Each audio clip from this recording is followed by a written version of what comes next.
Here, what I'm gonna do? I'm gonna do a system clean on it. I'm gonna have it ready. I was using it yesterday, so I don't know, but we good now, y'all. We good now. Oh, okay. All right, so we live on YouTube. Yeah, if that wasn't coming in, we weren't gonna be able to do YouTube or the electronic Bible. So, gotta fix this.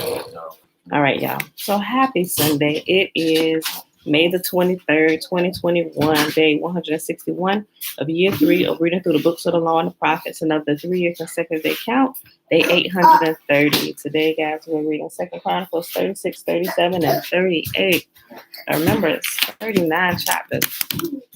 So we'll be done with this tomorrow. Let me go ahead and double check real quick and see how long it is. We may not add the last chapter to today. I'll clear that up right now.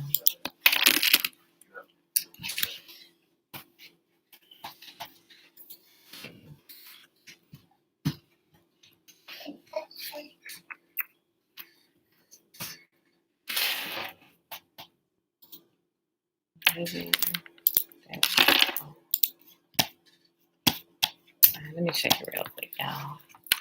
Okay.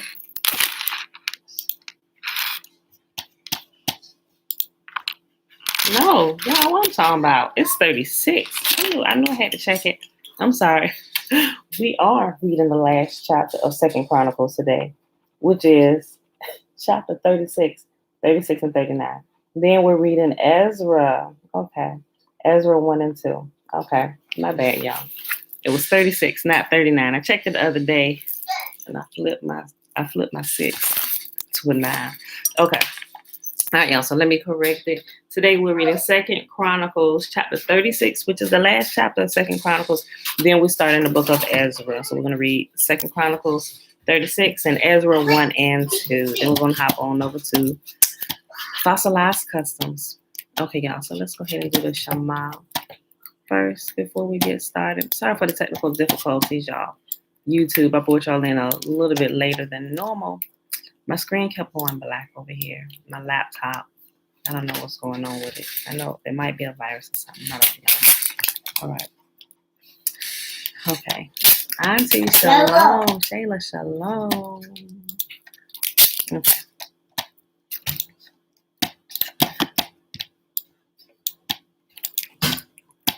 All right, y'all. Remember the Shema is found in Deuteronomy chapter 6, and we start at verse 3. Hear therefore, O Israel, and observe to do it, that it may be well with you, and that you may increase mightily, as Yahuwah, the God of our fathers, has promised us, in the land that flows with milk and honey.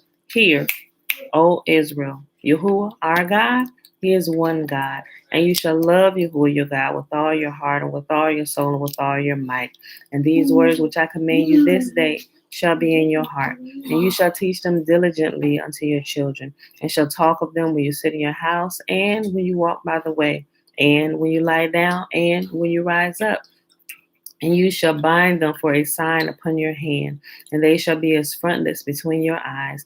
And you shall write them upon the posts of your house and on your gates.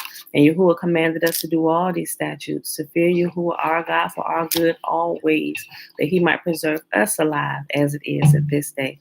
And it shall be our righteousness if we observe to do all these commandments before Yahuwah our God, as He has commanded us.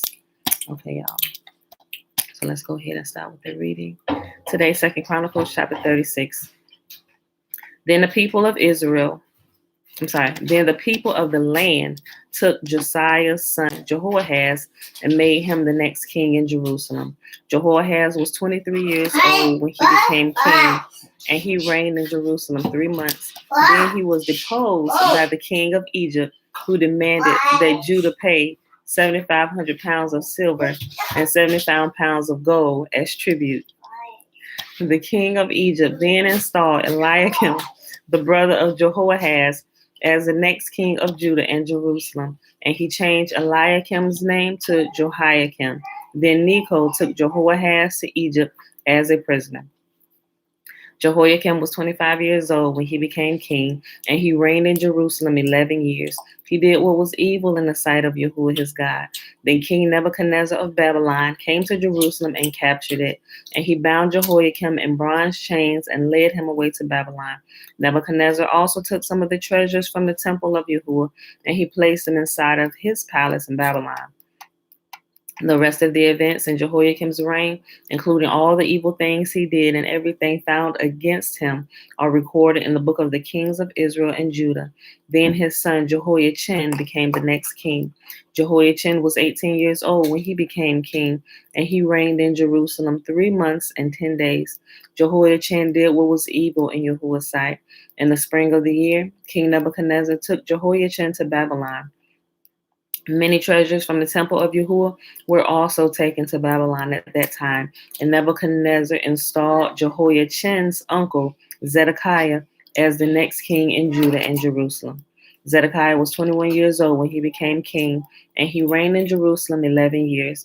But Zedekiah did what was evil in the sight of Yahuwah his God, and he refused to humble himself when the prophet Jeremiah spoke to him directly from Yahuwah.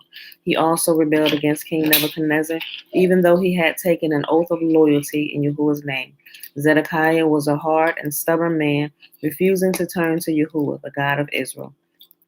Likewise, all the leaders of the priests and the people became more and more unfaithful. They followed all the pagan practices of the surrounding nations, desecrating the temple of Yahuwah that had been consecrated in Jerusalem. Yahuwah, the God of their ancestors, repeatedly sent his prophets to warn them, for he had compassion on his people and his temple. But the people mocked these messengers of Yahuwah and despised their words. They scoffed at the prophets until Yahuwah's anger could no longer be restrained and nothing could be done. We do not want to get him to that point again, right? Ever. Ever.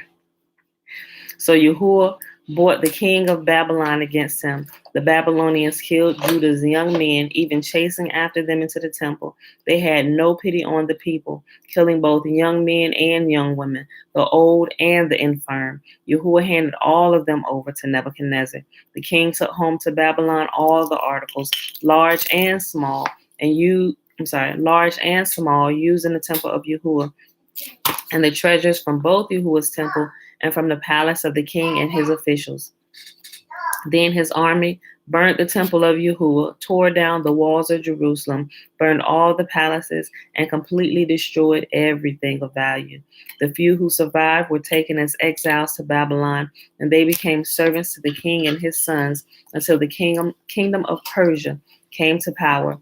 So the message of Yahuwah spoken through Jeremiah was fulfilled. The land finally enjoyed its Sabbath rest, lying desolate until the 70 years were fulfilled, just as the prophet had said. In the first year of King Cyrus of Persia, Yahuwah fulfilled the prophecy he had given through Jeremiah. He stirred the heart of Cyrus to put this proclamation in writing and send it throughout his kingdom. This is what King Cyrus of Persia says. Yahuwah, the God of heaven, has given me all the kingdoms of the earth. He has appointed me to build him a temple at Jerusalem, which is in Judah. Any of you who are his people may go there for this task, and may Yahuwah, your God, be with you. And that was the end of 2nd Chronicles, my beautiful people. So now we start in the book of Ezra. It just transitions right on in. Ezra 1. Cyrus allows the exiles to return.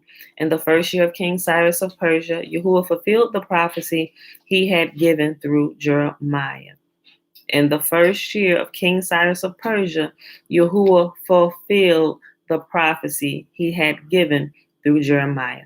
He stirred the heart of Cyrus to put this proclamation in writing and send it through his kingdom.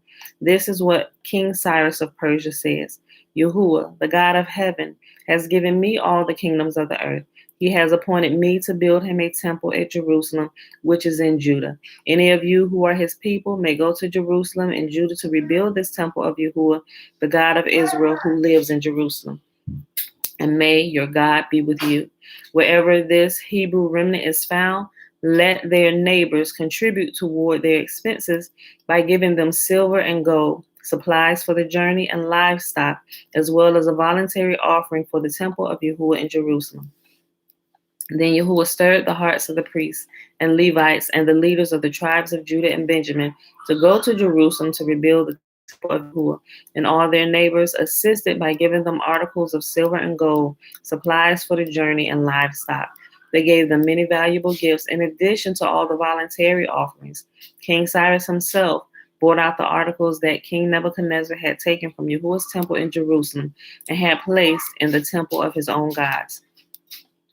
Cyrus directed Mithridates, the treasurer of Persia, to count these items and present them to Sheshbazzar, the leader of the exiles returning to Judah. This is a list of the items that were returned. Gold basins, 30. Silver basins, 1,000. Silver incense burners, 29.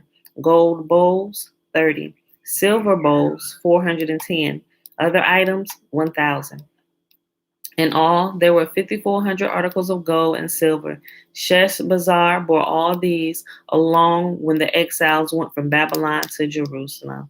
Josiah, shalom. Urban Israelite, shalom. All right, y'all, last chapter for today, Ezra chapter 2. Here is the list of the Hebrew exiles of all the provinces who returned from their captivity. King Nebuchadnezzar had deported them to Babylon, but now they returned to Jerusalem and the other towns in Judah where they originally lived. Their leaders were Zerubbabel, Jeshua, Nehemiah, Sariah, Reliah, Mordecai, Bilshan, Mizpar, Bigvai, Rehum, and Benah.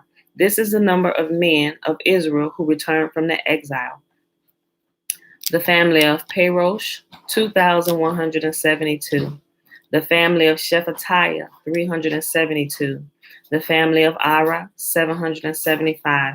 The family of Pahath Moab, descendants of Jeshua and Joab, 2,812. The family of Elam, 1,254. The family of Zatu, 945. The family of Zakai, 760. The family of Bani, 642. The family of Bebai, 623.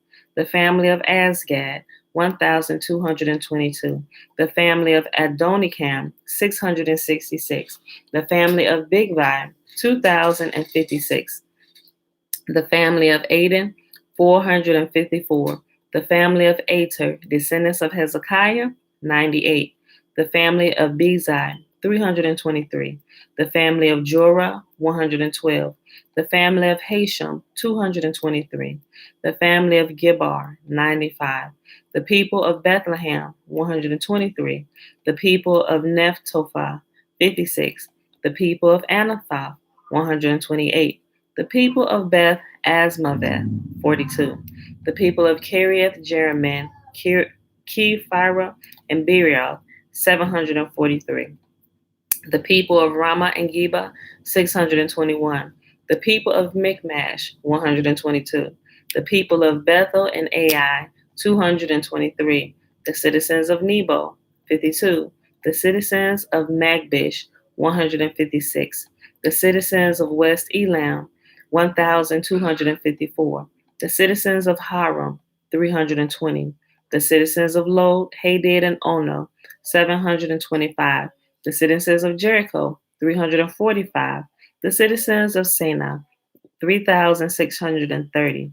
These are the priests who returned from exile. The family of Jedediah, through the line of Jeshua, 973. The family of Immer, 1,052. The family of Pashur, 1,247. The family of Haram, 1,017. These are the Levites who returned from exile. The families of Jeshua and Kadmiel, descendants of Hodiva, 74.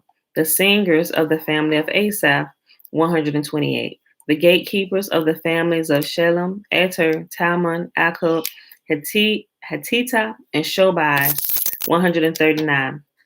The descendants of the following temple servants returned from exile: Ziha, Hashupa, Tabal, Keros, Sehiah, Padon, Lebanah, Hagabah, Akub, Hagab, Shalmai, Hanan, Gidel, Gehar, Reiah, Rezin, Nekoda, Gazam, Uzzah, Peseah, Besai, Asna, Meum, Nephusim, Backbook, Hakupah, Har, Basla, Mehida, Harsha, Barkos, Sisera, Tema, Neziah, and Hatipah. These are the descendants of the servants of King Solomon. The descendants of these servants of King Solomon returned from exile. Sotai, Hasaphoreth, Peruda, Jala, Darkon, Gidel, Shephatiah, Hatil, Pokereth, Hazi, Bain, and Ami. In all, the temple servants and the descendants of Solomon's servants numbered 322. Another group returned at this time from the towns of Tel Melah, Tar Hashar, Kerub, Adam, and Immer.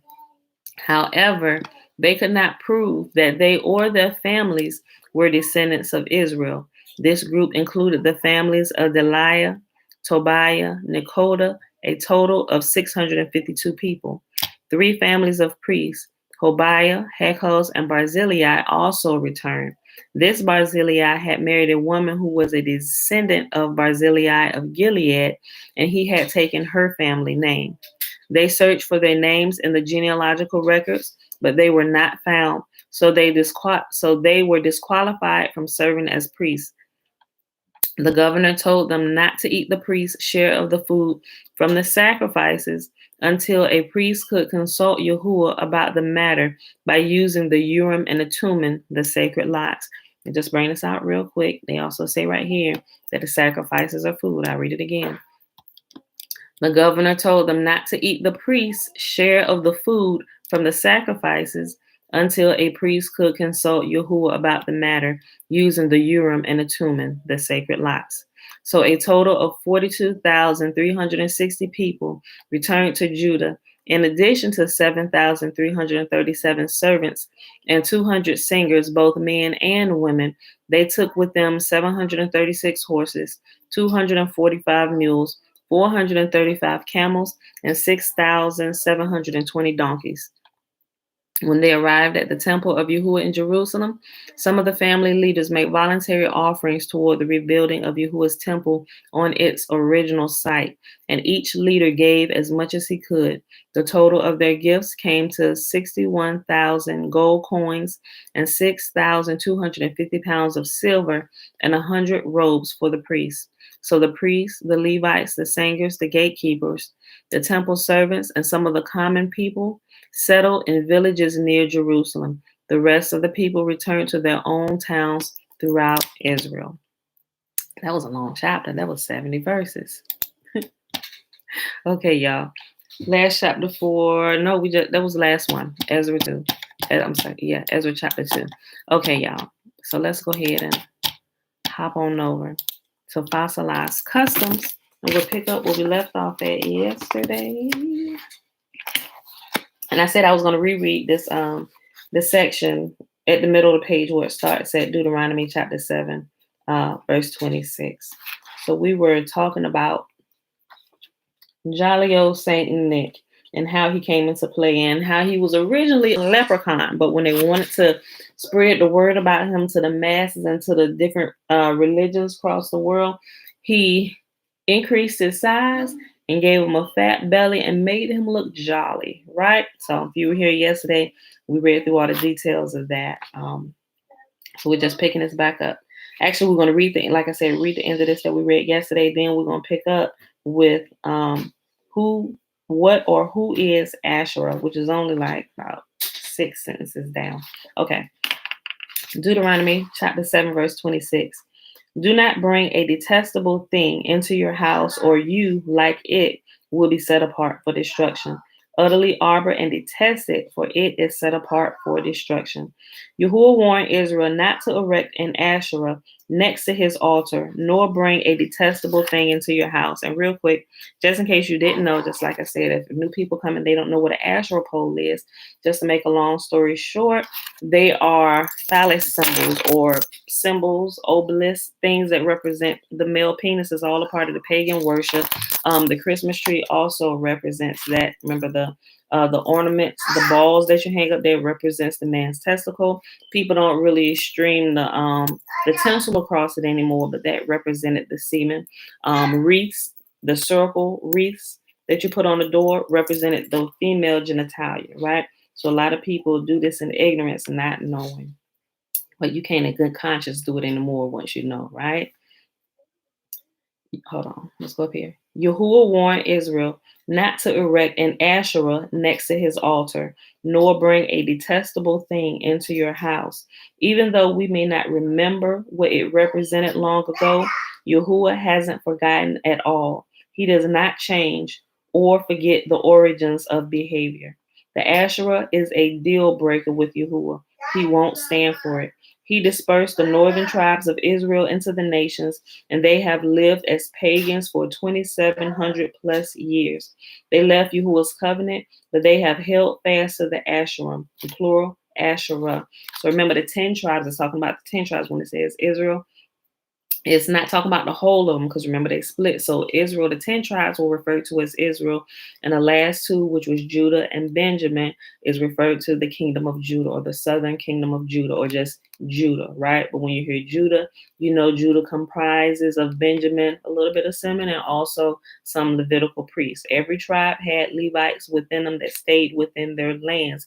But when the tribes split, the majority of Levi defected to the kingdom of Judah, right? They were set apart to Yahuwah, and they were not turning away, right? So they defected. They all ran to the kingdom of Judah. So you will find more priests and those from the lineage of the priests now in the kingdom of Judah, right? So when Israel was dispersed by the Assyrians, they were scattered all around, right? So also when you come to the Americas, that's why you will see some of our people here like this is our native land. Not necessarily.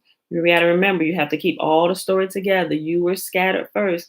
That's why when they came here, they had Bantu or Hebrew speaking people that were already scattered in the Americas, but they had been here so long and they had began to marry within the indigenous Niji of this land that they now think that they were always here. But that has not been the case, right? You just been here extremely way longer before the kingdom of Judah actually got some of Judah got scattered over here, right? So keep that in mind with everything, right? Because there's a few people out there teaching that the Americas are the homelands. If you look at it, they present a good case and everybody else present a good case, but you have to also look at the other surrounding nations that Israel was always going to war with. We don't find them people over here. All the other nations that was constantly coming up against us, we don't find them over here, right? So you just got to remember all the pieces. When you put all the pieces together, you can kind of set your mind back or right to the location where the land of Israel truly is and where it is not. Okay, I just wanted to say that. All right. Oh, and they brought the Asherah with them when they came to, like it just says here. So a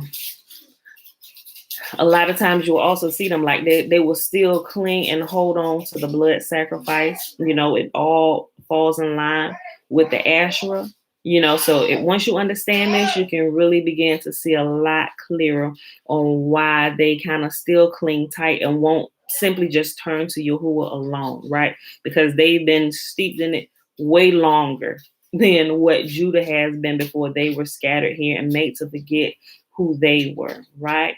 So when the 10 tribes wake up and remember who they are, they still cling on to that extra person. You know, they may have put away the Trinity, but now they steeped in duality. When Yahuwah said, I am Echad, I am one. There was no one with me in the beginning. There was no one with me.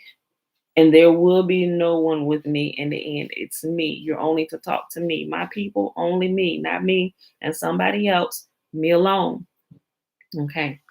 The Asherah is a deal breaker with Yahuwah. He won't stand for it. This is a good example of that. Yahuwah said, "Don't worship other gods on my altar." Right? Don't worship them with me. Don't put the Asherah. Say for example, I'm Yahuwah, and this is Asherah. You can't put us both. He said, "Don't worship us at the same time." Right? He said, "Absolutely not. Remove Asherah completely away and know that there is only me." But they hold this. Oh well, we'll just call him the son. No, my G, you are his son. That's what he said. You don't realize that you're his son? Israel is my firstborn son. And he constantly says it. You don't realize that? Now you just replace somebody else in your place. Like you put somebody else in your place. Like, okay. So blessed be the most holy as he's waking us up to see the truth that's been hidden in plain sight right in front of our face all this time we carried around with us, but we look at it like it's a closed book. Okay. The Asherah is a deal breaker with Yahuwah. He won't stand for it. He dispersed the northern tribes of Israel into the nations, and they have lived as pagans for 2,700 plus years. They left Yahuwah's covenant, but they have held fast to the Asherim, which is plural of Asherah.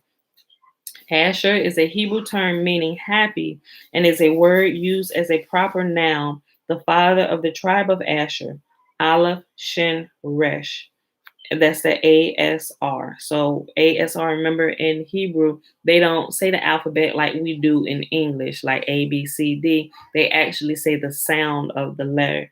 So that will be ASR, would be Aleph Shin Resh, and they pronounce it as Asher. The father of the tribe of Asher, Aleph Shin Resh. Hold on, let me read that again. Asher is a Hebrew term meaning happy and is a word used as a proper noun. The father of the tribe of Asher, Aleph Shin Resh. This term was modified and became the word Asherah, a proper name used by pagans for the female consort of Baal or Celtic Baal. Baal Asherah worship is clearly seen during the time of Elijah, when 450 prophets of Baal and 400 prophets of Asherah assembled at Mount Carmel, and Elijah challenged them to decide whether Yahuwah is Elohim or Baal and his consort Asherah. What or who is Asherah? The adversary misled mankind with various fertility rites and receives worship through these rites. Yahuwah doesn't provide us with the details of the heathen rites, but we know generally from scripture they performed their rituals in forests or groves. The word Asherim is translated as groves, Grobes, in the KJV. Yahuwah mentions how the Israelites would bring Asherim and put them near his Hakal or his temple, behavior which we see inherited as the Christmas tree. The trees most likely were used, the trees most likely used were date palms. Modern witchcraft and Satanism in general follow most closely to the worship of Asherah. The name is most likely directly related to Ishtar and Artemis, worshipped by modern day witches, as well as the ancient Ephesians. See Acts 19:28. Stumps of trees found in groves were also used as the altars of Asherah, which may be directly related to the fallen Nimrod. Yes? I have fun at the beach. I'm glad you had fun at the beach. The water just got in my eyes and my mouth. Yep, you're okay. Okay, stumps of trees found in groves were also used as the altars of Asherah, which may be directly related to the fallen Nimrod cut down by Shem, as tradition informs us. Yahuwah has not wanted his people to study this demonic worship, yet it persists today. The most insidious part is right out in the open and not occult or hidden. Remember, occult means hidden. Anything occultic meaning it's hidden. The most insidious part is right out in the open and not occult or hidden at all. The Christmas tree object. A more secretive side is also growing in popularity. In fact, it is the most popular fad among teens and young adults today. The reason is not very easy to learn. The reason it is not very easy to learn about is mostly because it is occult or hidden. It has been so since the patterns of worshiping the adversary went underground after the execution of Nimrod. They had once practiced their rebellion openly, but then withdrew into secrecy to hide their worship behind symbolism, which could only be interpreted correctly by those initiated into the occult. One dominant pattern found in occultic behavior is a matrilinear or mother goddess ideal. Rebellion against Yahuwah is accentuated by this matrilinear focus, matrilineal, or the woman focus, as opposed to the patrilinear. So we see the moon being used to represent the female astrologically. Although the original concept of Asherah worship has remained hidden from the general public, I feel that the acceptance of the solstice tree is drawn directly from the pagan worship transformed for public consumption. The Asherim were considered altars in themselves also, where animals and humans were ritually sacrificed at the equinoxes and solstices. I wanted to say something about the doing the line of the women. Okay, so I need to look it back up, but if I want to say, let me make sure I say this right. I need to double check it. Let me keep reading because before I say that, I definitely need to double check that first. Okay, I'll hold my thought for that because I need to.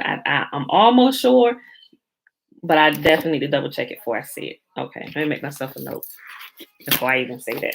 Hold on. And it's about the lineage on how the Jewish people track it.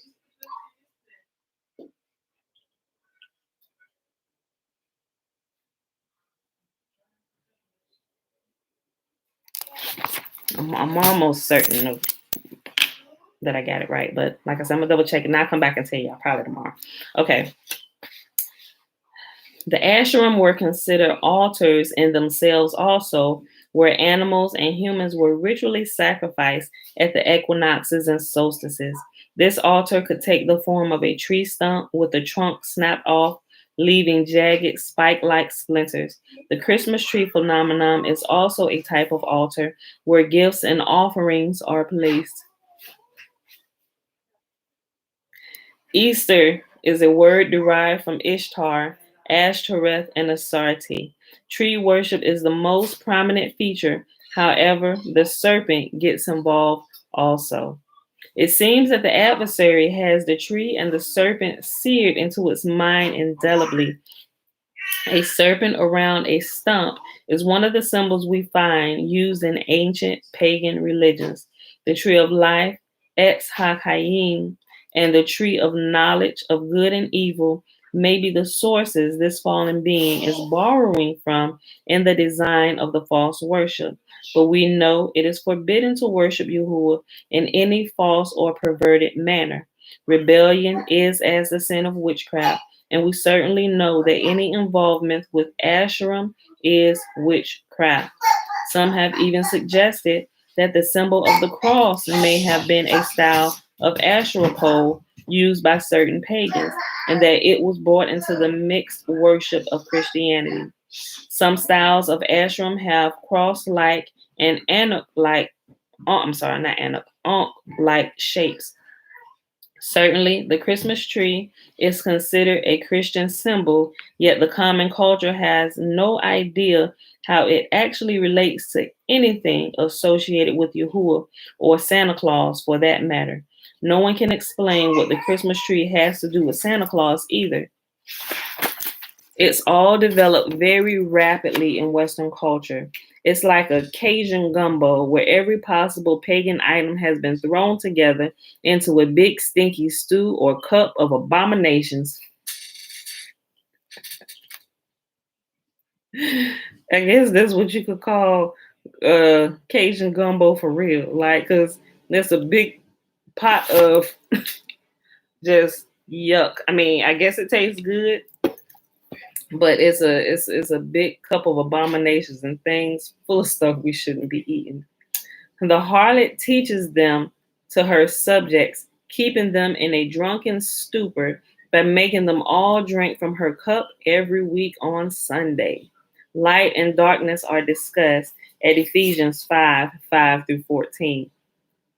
For of this you can be sure, no immoral, impure, or greedy person, such a man is an idolater, has any inheritance in the kingdom of Yahuwah. Let no one deceive you with empty words, for because of such things, Yahuwah's wrath comes on those who are disobedient. Therefore, do not be partners with them. For you were once darkness, but now you are in the light of Yahuwah. Live as children of light. For the fruit of light consists in all goodness, righteousness, and truth, and find out what pleases Yahuwah. Have nothing to do with the fruitless deeds of darkness, but rather expose them. For it is shameful to even mention what the disobedient do in secret. But everything exposed by the light becomes visible, for it is light that makes everything visible. All right, so we'll go to the next section. Baal and Asherah, a showdown at Mount Carmel. 1 Kings chapter 18, verses 16 through 21. We just recently read through this, right? So we just finished Kings and Chronicles. So Abadiah went to meet Ahab and told him, and Ahab went to meet Elijah. When he saw Elijah, he said to him, "Is that you, you troubler of Israel?" "I have not made trouble for Israel," Elijah replied, "but you and your father's family have.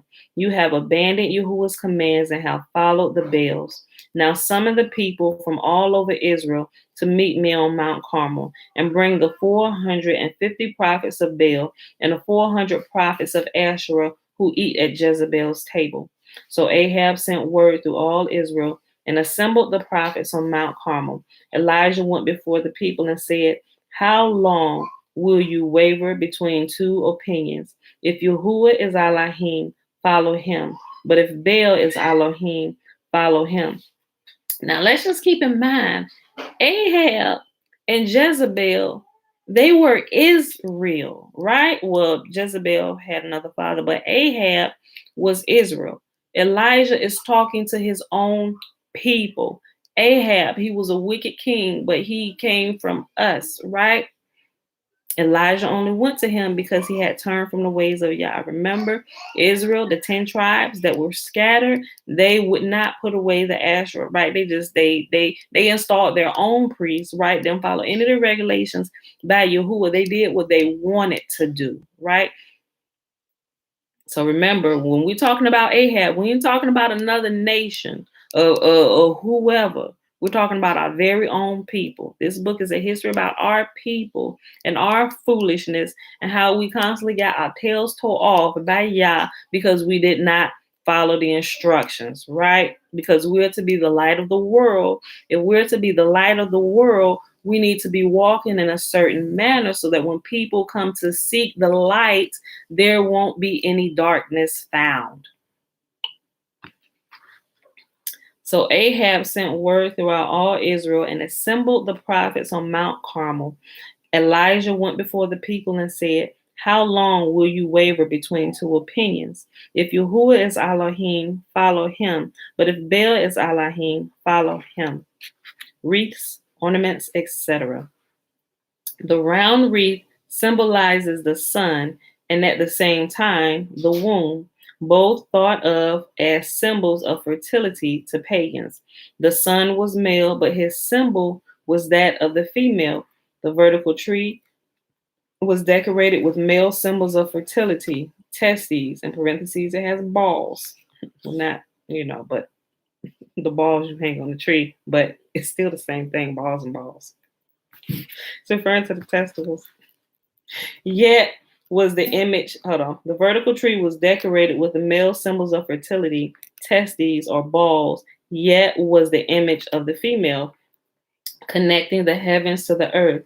This consort of Baal was worshipped as Asherah, Astarte, Artemis, Athena, Isis, Gaia, Nana, Ostron, Ostara, Estri, Easter, Aphrodite, Esoter, Ashereth, Istar, Diana, Ninurta, Cress, Nut, Venus, Idrani, Devaki, Tanit, and others. So it has many names.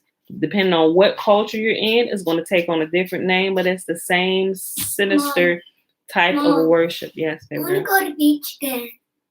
We ain't gonna go to the beach again today. We'll go another day soon, okay?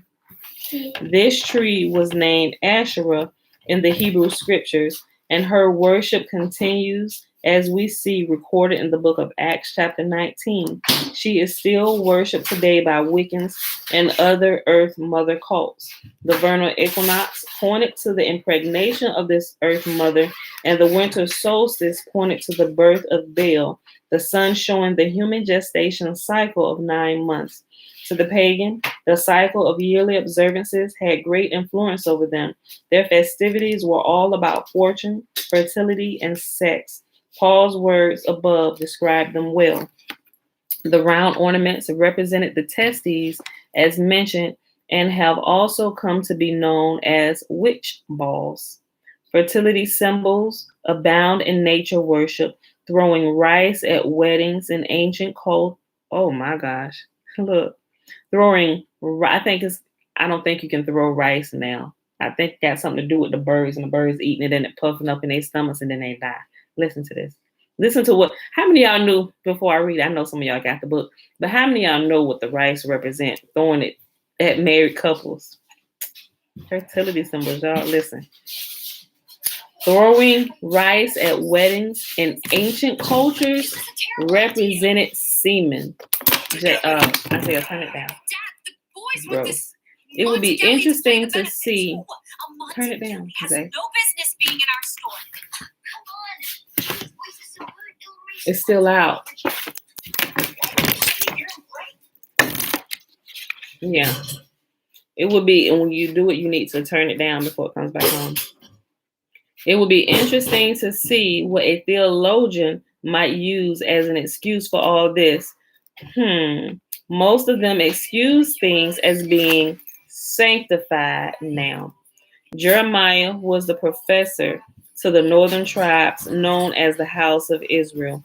They had fallen into idolatry with the worship of Asherah. So as you read the following, realize that Yahuwah was warning the tribes in Samaria about a specific thing they were doing. It still need to go down some more, Isaiah. Turn it down some more. Thank you. Jeremiah chapter 10, verse 1 through 5. Hear what Yahuwah says to you, O house of Israel. This is what Yahuwah says.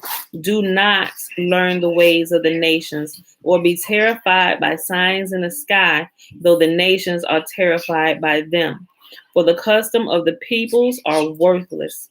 They cut a tree out of the forest, and a craftsman shapes it with his chisel. They adorn it with silver and gold. They fasten it with hammer and nails so that it will not totter. Like a scarecrow in a melon patch, their idols cannot speak. They must be carried because they cannot walk. Do not fear them. They can do no harm, nor can they do any good. Jezebel taught them about Asherah. Deuteronomy 12, 29 through 32. Yahuwah, your Elohim, will cut off before you the nations you are about to invade and dispossess. You got to turn it down a little bit more. It's still so loud, Isaiah. Okay. Yahuwah, your Elohim, will cut off before you the nations you are about to invade and dispossess. But when you have driven them out and settled in their land, and after they have been destroyed before you, be careful not to be ensnared by inquiring about their Elohim, saying, how do these nations serve their Elohim? We will do the same. You must not worship Yahuwah your Elohim in their way, because in worshiping their Elohim, they do all kinds of detestable things Yahuwah hates. They even burn their sons and daughters in the fire as sacrifices to their Elohim. Deuteronomy chapter 16, verses 21 through 22. Do not set up any wooden Asherah pole beside the altar you build for Yahuwah your Elohim, and do not erect a sacred stone for these. Yahuwah your Elohim hates these. And we know that Christians and the Muslim faith does this. Like the Christians got the wood, the Muslims got the stone, like the cube thing, right? They got the stone, the Christians got the wood. And then you got a mix of the two in all the other religions. But you got to realize Israel, when she was dispersed, at Israel and Judah, she was scattered into all four corners of the world. And those who are still, I think it's a good mix of two, but they converted them to the Islamic faith and also to Christianity. But then when people go to witness to them, they got them coming out of one abomination into another. Like I'm no longer a Muslim, but now I'm a Christian. I'll say, oh. How is that any better? Right? You still missing it. I don't know. Well, maybe you're gonna transition completely out of that. Are you just passing through here? Because you could have just jumped from here and just went right to y'all, right? They always want to put in a middleman. Why you gotta have a middleman? You will say you come directly to me, right? All the religions always putting in a middleman. You see the priest standing up in an altar, yet you got Asherah standing right behind them, big and bold, wooden cross. You got them all in the church window designs, on the side of the pews, in the pulpit, on the church doors, on the top of the church. You got penis symbols everywhere, and you in there talking about the Lord. I ain't gonna start today, y'all. Sorry, people want to lynch me, but I don't care.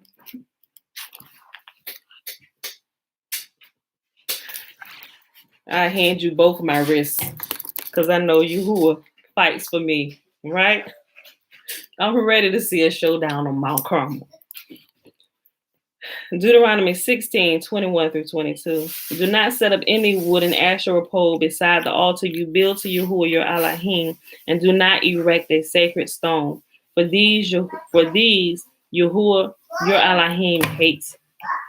Asherah poles are a deal breaker with Yahuwah. Learn not the ways of the heathen, and do not bring a detestable thing into your home. Deuteronomy 7:26. Do not bring a detestable thing into your house, or you, like it, will be set apart for destruction, utterly arbor and detested, for it is set apart for destruction. Okay, yeah. I think we got enough time to read this last section, maybe two. Okay, because we have 47 minutes. Okay. The initiated know the secrets. The tree and the ornaments on the Asherah tree have specific meanings to them. The tree is a phallus, the male reproductive member. The little balls are testicles, and the tinsel represent the semen of the deity being worshipped. During the late Middle Ages, the little balls were interpreted by Christians to be witch balls, borrowed from witchcraft to attract, then capture evil spirits. Where exactly did Yahuwah tell us to do that? The wreath was used to represent the male deity. The sun yet was the womb symbol. So the male deity's symbol incorporated the feminine features, while the female's sign incorporated the masculine features. Similarly, a witch is seen utilizing the male characteristics of the pointed hat and broomstick, both male features. These figures were clear to the initiated, but to the uninitiated, they meant nothing. The secrets are now being shouted from the rooftops. Christians went deeper and deeper into apostasy as they adopted the pagan customs from those around them. The green ivy and holly were common symbols of Saturn, the Roman deity. Early believers thought that if they decorated their homes with these trappings, they would appear to be conforming to the pagan culture around them, as everyone was observing Saturnalia. Thus, they would blend in, appear to be a part of the culture, and they would suffer less persecution. As time passed, the custom became part of their own family traditions, and you will see the wreaths and ashram trees in their assemblies and homes today. Now, those of us that don't join in with the celebration are considered to be freaks or Scrooges, Say bye, humbug. Is it humbug? Oh yeah. Many centuries later, the doctrinal offspring of those who might have otherwise been persecuted for avoiding these pagan traditions believe that we who do not adopt them are in a cult. It's not them, but Father Yahuwah. Oh, girl. A fly in our house. I know, I saw it. Y'all be holding the door open too long. It is not them, but Father Yahuwah that we would wish not to offend. Oh, shalom, Mom. Ain't that the truth, right? I would much rather offend you than to offend Yah, right? Bella, stop. It's not them, but Father Yahuwah that we would wish not to offend. We know his heart, and he has called us to obey his voice. Come out of her, my people. Revelations 18. The word pagan comes from the Latin word pagus, referring to a person that was from rural. I have a time pronouncing that word. Rural, rural, hinterland. Y'all know what I'm talking about. The more educated, erudite, and urban dwellers viewed those who were pagans as superstitious, illiterate imbeciles because they had quaint beliefs about reality, especially the unseen spiritual world. As the darkness of the world without the Torah of Yahuwah increased, those who professed themselves to be wise had become fools. Pagan became a label for anything that was outside the accepted religious practices of those in the majority who practiced the universalized state religion, which after Constantine was termed Catholic, the Roman word for universal. How many of y'all knew that? As you see them, I'm going to read that again. Hold on. I'm going to read it again, just in case you missed it.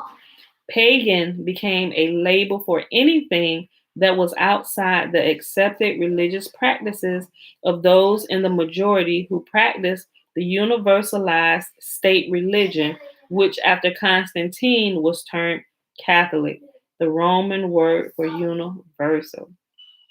Catholicism is the universal religion of which she has many babies stemming out from her, right? If you in any of those religions, your pappy is the Pope, right? All them religions comes out of Catholicism, right? Universal religion. Christianity is the baby. Islam is the baby. You got the Buddhism faith is a baby, if you didn't know that. And some of the other ones. There's like a chart where you can see, but they all come out of the Catholic faith or the universal church. As you see them decorating with the boughs, wreaths, trees, and holly, you might help them to repent of this behavior by explaining what these things actually are, loaning them a copy of this book. They can then look these facts up to see if they are really true or not. The trappings themselves are set apart for destruction, and those who decorate with them are set apart for destruction as well. All of it together is witchcraft and blatant idolatry. People living in the mind of the flesh only see with their hearts, minds, and desires of their flesh. Once they receive a glimpse of how the pagan customs appear through the eyes of Yahuwah, they will grieve over their former blindness. Ain't that the truth? Like, we talk about this all the time. Like, when you see it, when Yahuwah shows it to you and show you how you have been worshiping false idols and multiple gods, you will literally go into a grieving process if your heart was truly to worship Yahuwah, but you didn't realize what you were doing were wrong by adding in other people's name, adding in Asherah to worship with him, like praying to him, doing your prayers in the name of JC and talking to the Holy Spirit, right? Yeah, they teach you that it's all chopped and screwed how they teach you that, right? So you dealing with three people when Yahuwah said, I am Echad, I am one. Talk to me always. You talk to me all day long. You do your prayers in my name alone, right? That's it. That is all. There is no ifs, ands, buts about it, right? And you got the people that hold on to the JC teaching, but they no longer call them JC. They'll just switch it over to the Hebrew name, but it's still the same thing. Just like they call Semiramis, all these different names, Ishtar, Diana, the Queen of Heaven, all them names. You simply have changed the name, but it's the same pagan deity, God that you are worshiping, right? You just gave it a Hebrew name. Like when you wake up to that part, it no matter how you say it, Yeshua, Yahusha, Yahusha, when you get that part and put that away and just talk to Yahuwah alone, you thought you were blessed now. You're going to be, everything is going to kick up many more notches, right? And it's just, you thought you were wise now and full of Yahuwah's, stop, girl, don't do that. And full of Yahuwah's wisdom now. Wait until that part clicks. Yes, baby. I to go back in the living room. I need him first. Okay, he can be in here. That's okay. He ain't doing nothing. You can try to get up here. Look. Bella, look. Try to pull my pants down too. No, he was trying to push you out the way because you're trying to not let him get up there. Don't get up there, baby, though, for real. I don't want you to fall. She's trying to keep you from hurting yourself, but don't fight. Okay. All right, yeah, so, but sometimes people just got to wake up in steps. I woke up in steps. I mean, I could have just woke straight up. I don't know, but I just happened to wake up in steps. Came out of Christianity, put away JC, but started calling him Yeshua. Then I changed from Yeshua to Yahusha. I was still keeping the two. Then I was like, wait a minute. Okay, so you're one. Then I realized, okay, so it's one. Just like we do the, hey, Bella, chill. Just like I talk about my name, that's how I was looking at it. Once I realized, we need to put away the second person too. Like the second and the third person of this whole Trinity, it's just you alone. But still referring to him as Yahusha with people who don't understand that it's just the different way you can say his name, they're still thinking it's a second person, right? So when you say Pam or Pamela, y'all still know y'all talking about me. Right? It's not a second person, right? You're not talking about my daughter, whose name is Princess Ariel Bella. I can't be Pam and Bella at the same time, right?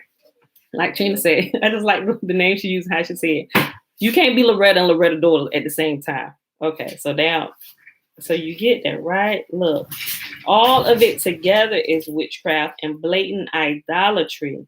People living in the mind of the flesh only see with their own hearts, minds, and desires of their flesh.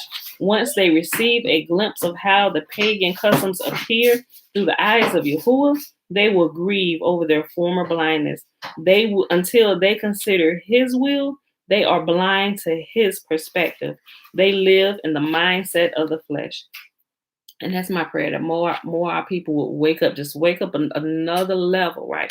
You've woken up from Christianity, but still you're holding on to the blood sacrifice. You're still holding on to your Asherah.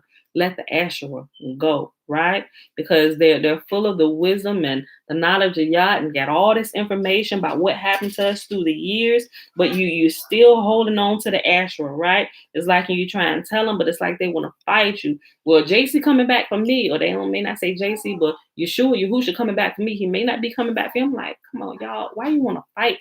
Just simply read what it says, so, but y'all get it. Let me finish reading this. We have 57 minutes. Some believe that celebrating Hanukkah might be adding to Torah and therefore is sinful. In all of Scripture, Hanukkah is mentioned once if one ignores Maccabees 1 and 2. In John chapter 10:22, Hanukkah is found in Scripture, yet Christmas is not. The festival of dedication is mentioned at John 10:22. The festival of dedication mentioned at John 10:22 is Hanukkah.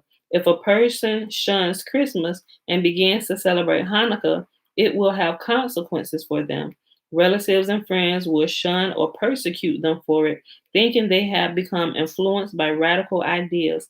They may have read that book, Fossilized Customs, and become some kind of cult follower.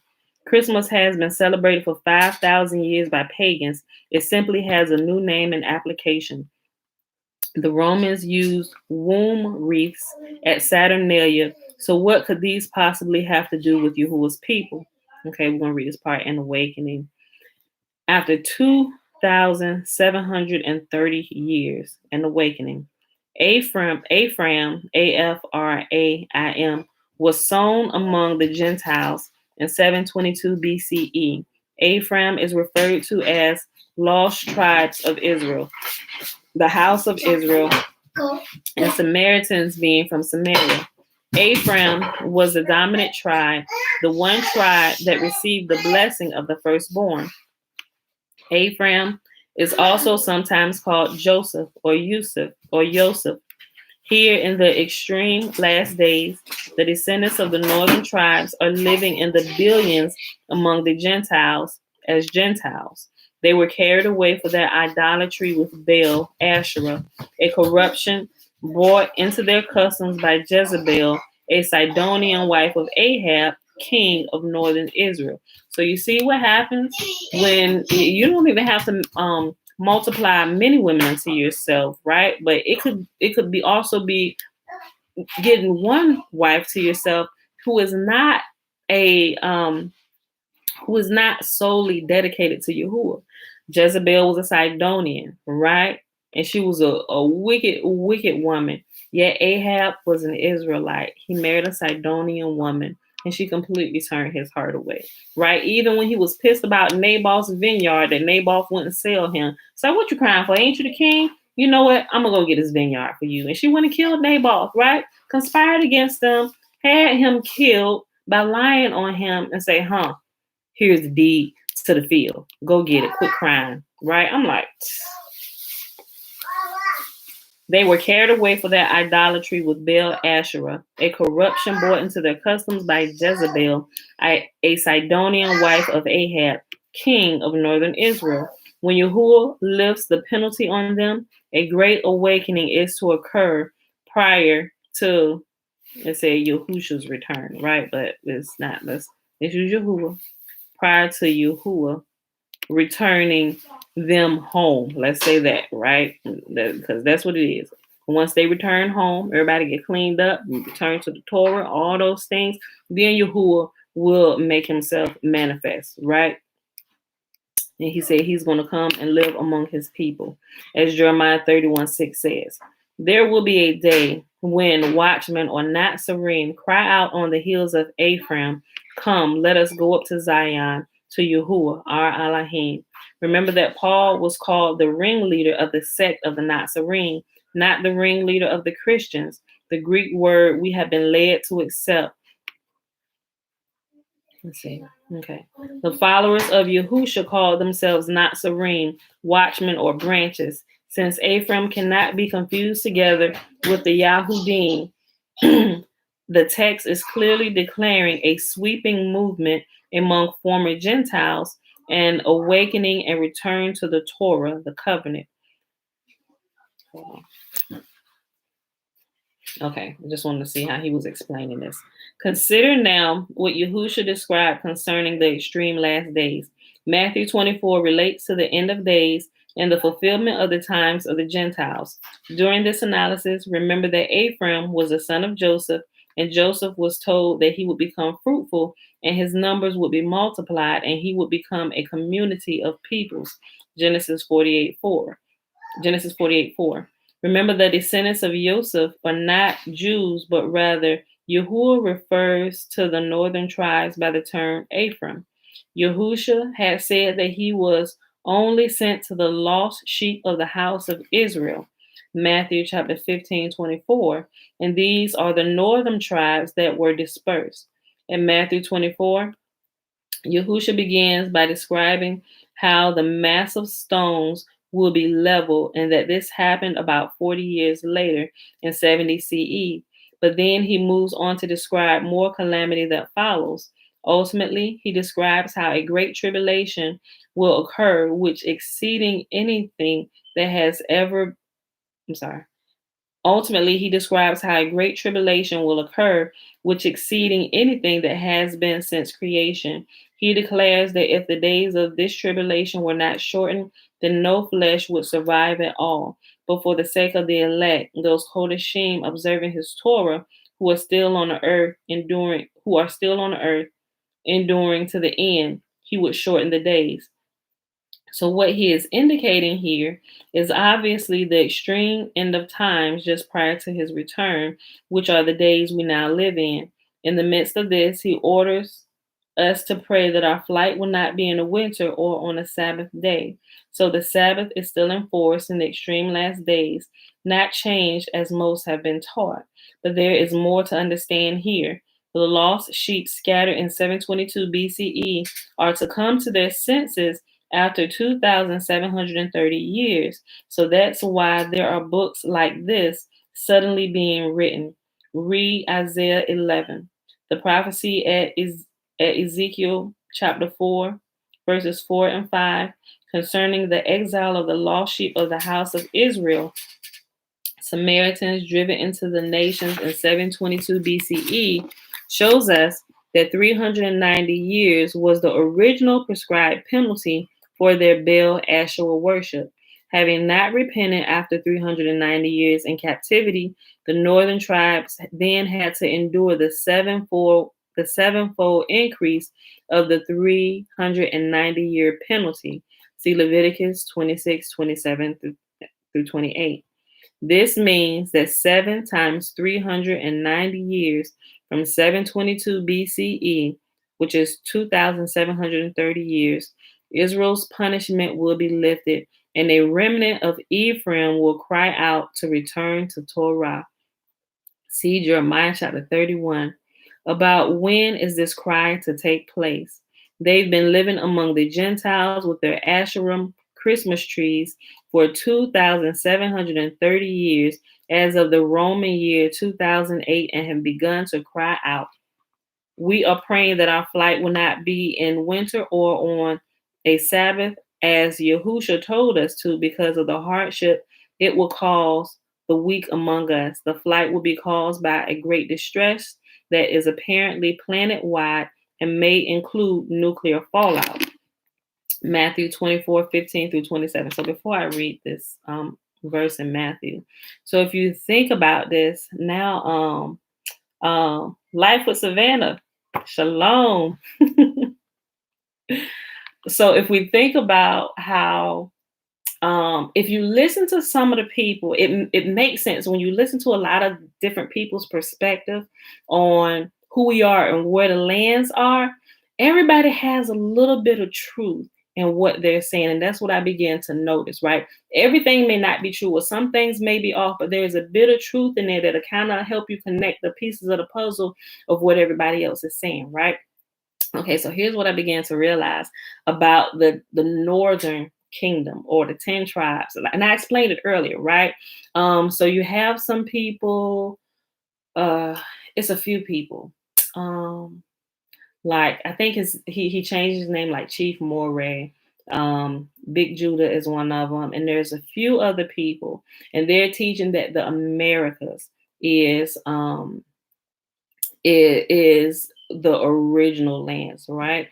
As I was looking at, they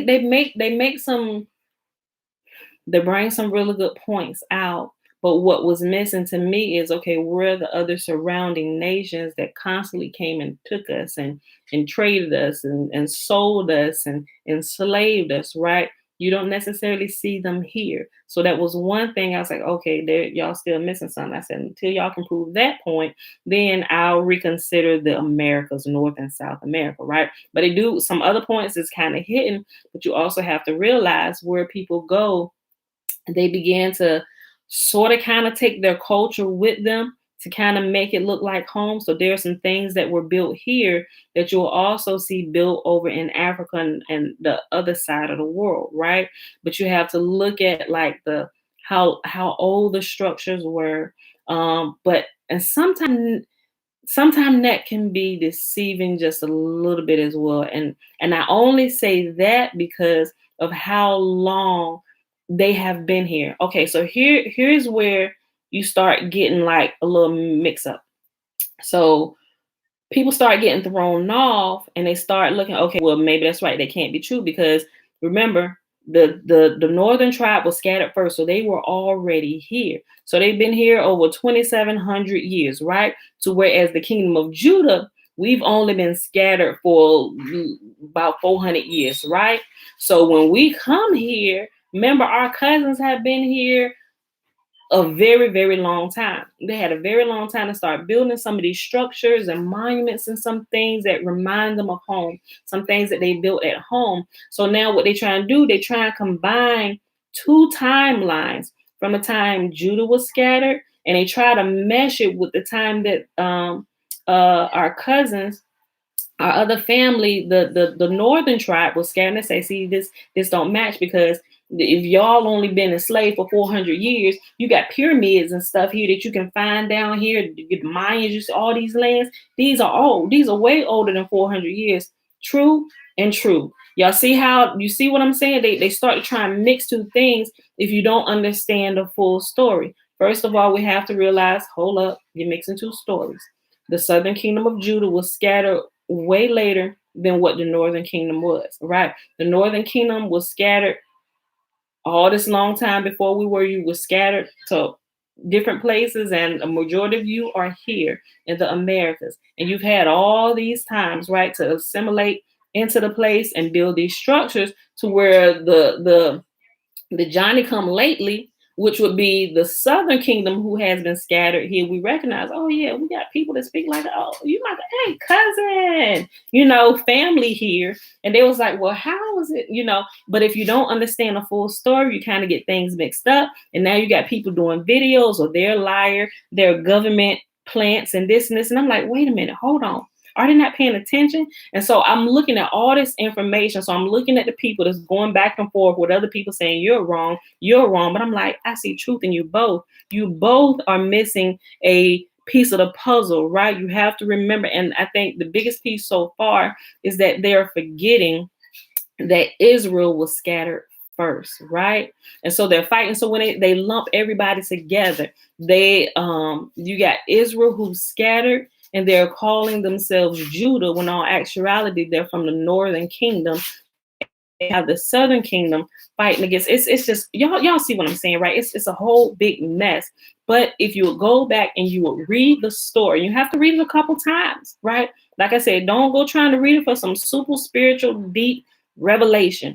Read the story like you're reading about somebody's family history, which you truly are. And you read about what Yahuwah says and what exactly would happen to us. It will be easy to see and navigate through all of these things and all of these loopholes and all of the arguments that everybody is saying, right? And it begins to make perfect sense. So, but also the here in Matthew chapter 24, they use it. The Christian church will teach you that the whole tribulation, we call it the tribulation chapter of Matthew chapter 24. They have you looking at it in like a future tense, right? Like, oh, this Antichrist is coming, and this is what's going to happen. This is how you're going to know signs of the times and stuff. But if you would take what's there and go back and find out when we began being scattered, you will realize that this has been in play for a very long time, right? And so what you're seeing happening now, where everybody is coming to themselves, it's the Christian church. When they look at it, it looks just like Matthew 24. Oh, prophecy is being fulfilled. We are living Matthew 24 today. No, we've been lived Matthew 24. We're now seeing some of the fallout that's happening as these people, because that great tribulation period that it was talking about was all when Jerusalem, we were ransacked and we were taken into slavery, and what was done to us. That was the tribulation period. That was Jacob's trouble. It's called Jacob's trouble, right? The time of Jacob's trouble. That was our trouble. We're now at the end of that. Not Israel, Israel clearly too, because he said he was going to join us with our brethren, the stick of Judah and Ephraim going to be joined together as one stick, and you're going to be my battle axe against the nations. That's what Yahuwah says. He's going to unite us, right? And all this family fighting and fuse amongst each other, he said he's going to bring a halt to all of that. As we begin to seek him, our eyes are going to open to what has really been going on and how we've been pitted against one another to keep us divided and to keep us away from the truth, because nobody else can curse us. We can only curse ourselves when we turn away from Yahuwah's law, statutes, and commands. Because so they deal craftily with us by causing us to choose to turn away from Yahuwah. Like they can't make us turn away from him. They tried it, right? They said we would die first, right? They said convert or die. Convert to Christianity or die. Does nobody want to talk about all them ones that chose to die? All of the ones that chose to die. And they had to take our children because they were pliable. Did nobody ever want to talk about how most of the adults chose death rather than converting to Christianity, turning against Yahuwah's law, statutes, and commands? Nobody talks about that. They just talk about them taking our children and converting them, right? They took the children and they put them into Christian homes and brought them up in a way where all the parents fought to the bloody death. We are not turning away. All they was living like the sons and daughters of hell, but you're not gonna make us like that's gonna be you ain't gonna tell me because this is what we do. Although they mixing stuff and doing stuff, but you're not gonna tell us we're not gonna worship our God and we're gonna come worship your God. We'd rather die. Let's fight to the death, right? And they fought to the death. Yahuwah allowed them to be overpowered, and they took their children and sold them. So it was the children who went into bondage, into slavery, while the parents fought to the bloody death, right? So what they had to do now, they had to win you over craftily, right? By peace. The enemy wins by peace, right? He wins by peace. That's what Daniel tells us, right? The adversary, he won them over by peace, a campaign of peace. And so now, here's what they like. If we can put what they like in front of their face, it will entice them, right? Put the booty shake and let the men walk around those shirts on. Put them in a gym, then put them out there. Get the women, give them these, make them look cute, make them up, make them look beautiful, put them out there. Oh, they like to drink. Free, put alcohol on every corner, give them access to everything. Like everything they know that trips us up, they put it there, right? And we fall into the trap. We're like sheep led to the slaughter when we don't know what Yahuwah says, right? So all of these things, that has what's kept us in a perpetual state that we're in, because we don't know what Yahuwah says and we don't know how to say no. We don't know how to cover our eyes and plug our ears to those things that would turn us away from him. Right? So now we're a little bit wiser, and Yahuwah has unplugged our ears to his voice and have opened our eyes to what he sees. Now we're grieving over our past sins and turning away from him, and we are returning back to him, right? And he's strengthening us, and he's giving us power, and we can see him fighting for us again, right? Now, if all of our people would understand that and get on that same track, put away the Asherah, that second person that they're worshiping at the altar beside Yahuwah. He said, don't worship me like that.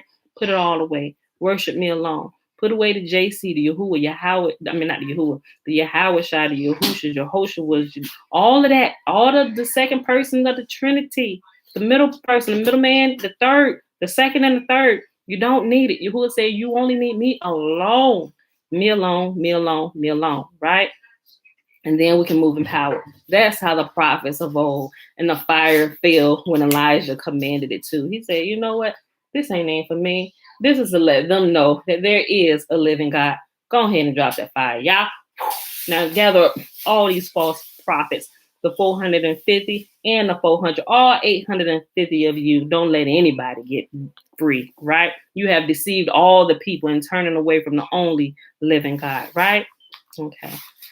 So I said all that to say the church teaches you about Matthew chapter 24 the wrong way. We've already gone through that, but what you're seeing is the judgment that's now beginning to fall on the nations, and it's the nations whom the judgment is coming to for mistreating Yahuwah's people. You only had like certain rights to do certain things to us, right? But you've taken that punishment over and beyond what Yahuwah authorized you to do. So the fallout that you're seeing happening in Matthew 24, it's the nations catching hell from Yah, and they're crying out, oh, the Antichrist is coming, this and this and that. Oh, y'all don't really see what's going on, huh?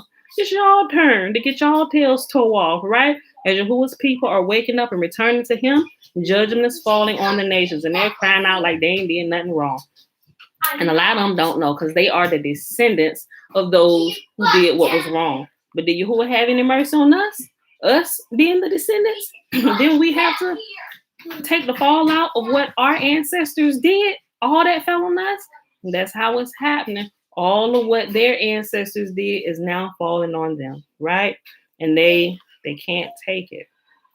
Matthew 24, verse 15 through 27. So when you see standing in the set apart place the abomination that causes desolation, spoken of through the prophet Daniel, let the reader understand. And look, they put this in here. Let the reader understand. What they should have put in here beside this, let the reader understand, is let the reader understand that this right here has already happened. And you can find this in the first book of Maccabees, the first and the second chapter, when they set up the abomination that causes desolation, an abomination that causes desolation, that causes the people to flee out of here to the mountains, get as far away as possible, right? Anybody ever wonder why that was there? Let the reader understand. And they thinking that this is now, so they waiting for Antichrist to come and sit inside the temple that the Jewish people are building and going to start offering sacrifices. They waiting for him to go slaughter a pig in there when this has already happened. Let the reader understand. So when you see standing in a set apart place the abomination that causes desolation, spoken of through the prophet Daniel, let the reader understand. Then let those who are in Judea flee to the mountains. Let no one on the roof of his house go down to take anything out of the house. You know what he's talking about? This is a time where Yahuwah is coming to get all y'all. And he gonna scare y'all because all this stuff he been giving y'all time and time and time and time and time to repent for it and stop doing. He is sick of it, and his wrath can't be held back any longer. So these are the signs for y'all to know that it's coming. And any of y'all that got sense, any of you that are still keeping to my law, statutes, and commands, and the very few of you, y'all had better haul tail and get out of there. Look, I'm gonna share this with y'all. My sister shared with me the other day. It's a little cartoon on Netflix. It's like 4 episodes, but it tells our story in bunny form, like rabbits in bunny form. This whole thing they put, and my sister said, you gotta watch this. This was like the other day, and I gotta finish watching the other couple ones, right? Soon as that jank got started, they had one little bunny. I keep having these dreams and visions that somebody is coming. Like, we have to get out of here. There is danger coming. And they was like, oh, yeah, ain't nobody coming. You know, same thing. If you know our story, you would know they almost did that word for word. They just changed it from people to animals. And it is crazy. So you got the ones, okay, we're going to get out of here. We're going to flee. We trust you because we know the things you see, it happens. So we're going to take your word. They tried to tell everybody, look, we got to go, y'all. We got to leave this place. We got to get as far away from here as possible because trouble is coming. How y'all know trouble coming? Because we seen it. How you seen it? Well, I saw it in the dream. Man, get out of here with that. We don't want to hear that. It's like, Jeremiah, get out of here. Isaiah, we don't want to hear all that. Get out of here. Time is going on just like it did. Ain't nobody coming for us. But what happened? That time came when Yahuwah sent them and they came for them. Y'all gotta go watch it. I forgot the name. It's a little bunny cartoon. If Alicia here, put the name of that in here. It's on Netflix. I promise y'all I'm gonna put it up here for y'all. But y'all gotta go watch it. Listen, he said, and this right here, this comes from right here. Let them understand that when you see this happening, this is a sign for y'all to get moving now. There's no time to waste. All those is going to keep to my words, get out of here, or you are going to be taken away in the dispersion of your people. And a lot of you are going to be murdered, killed. That's what he saw in his dream. He saw the bunny community slaughtered. Some of them were taken as prisoners, like blood and gore. It was a valley of blood. It was crazy. And I'm watching this cartoon. So I was like, oh my gosh. My kid's like, Mom, what you watching? I said, it's a story like Peter Rabbit. I'll let y'all watch it in a minute. Let me finish watching it first. I wouldn't let the kids watch it till I watched it first. So, but I still got like the last 2 episodes to watch. But it's really good, y'all. It's really good, y'all. Y'all see what I'm talking about if y'all familiar with our story on how they do this, right?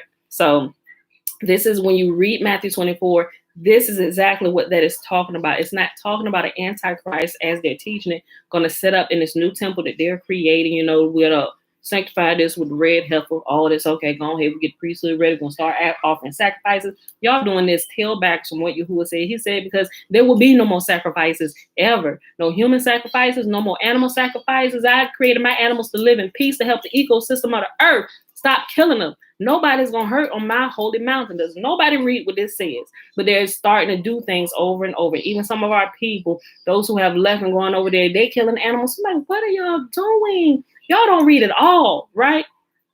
Okay, so let me finish this because time is just going on. Okay, Matthew 24, 15 through 27. So when you see standing in the set apart place the abomination that causes desolation, spoken of through the prophet Daniel, let the reader understand. Then let those who are in Judea or Yehuda flee to the mountains. Let no one on the roof of his house go down to take anything out of the house. Let no one in the field go back to get his cloak. How dreadful it would be in those days for pregnant women and nursing mothers. Pray that your flight will not take place in the winter or on the Sabbath, right? Because you got to get out of there. Like Yahuwah say this time is coming. When we start seeing this, we got to go. All the pregnant women is in trouble. Like, especially if you're way up in your pregnancy, you're not going to get too far, sis.